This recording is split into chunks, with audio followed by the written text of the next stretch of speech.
Chennai silks கட்டடத்தை இடிப்பதில் உள்ள சவால்கள் குறித்து கடந்த நவம்பர் மாதத்தில் சென்னை மவுலிவாக்கம் கட்டடத்தை இடித்த நிறுவனத்தின் உரிமையாளர் பொன் லிங்கத்துடன் நமது செய்தியாளர் மணிமாறன் நடத்திய நேர்காணலை பார்க்கலாம். மவுலிவாக்கம் கட்டிடத்தை இடித்த நிறுவனத்தின் தலைவர் திரு பொன்லிங்கம் நம்மோடு இணைந்திருக்கிறார். அவரிடம் சென்னை சில்க்ஸ் கட்டிடத்தின் இடிப்பு பணிகள் குறித்து சில கேள்விகளை முன்வைக்கலாம். வணக்கம் சார். சார், இந்த மக்கள் நடமாட்டம் மிகுந்த ஒரு நெருக்கடியான இந்த பகுதிகளில் இருக்கிற கட்டடத்தை இடிக்கிறதுல என்ன மாதிரியான சிக்கல்கள்லாம் இருக்கு சார்? பொதுவாக இடிக்கக்கூடிய கட்டடங்கள் இருக்கக்கூடிய சிக்கல்கள் வந்து வேறங்க. இந்த கட்டடத்தை பொறுத்தளவுக்கு தீ விபத்து ஏற்பட்டதுனால இது நல்லா இருந்த கட்டடம், பட் ரொம்ப அதிகமாக வீக் ஆயிடுச்சு. எந்தெந்த அது அன்ஈவனாக வீக் ஆயிருக்கு. எந்த இடத்துல எந்த மாதிரி இந்த பில்டிங் இடிக்கிறதுக்கு ஆரம்பிச்சோம்னா இது எப்படி எந்த மாதிரி ரியாக்ட் பண்ணும், எப்படி கீழே வருன்ற ஒரு ப்ரிடிக்ட் பண்ண முடியாது.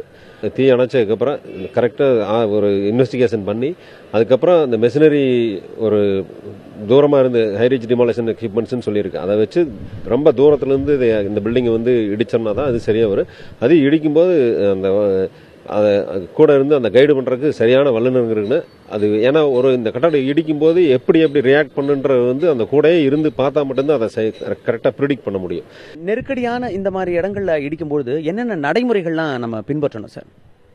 முதல் ஒரு நான் சொன்ன ஏற்கனவே இல்லைங்களா, ஒரு 50லேருந்து 100 மீட்டர் வரைக்கும் டோட்டலாக எவாக்குவேட் பண்ணிடணும்.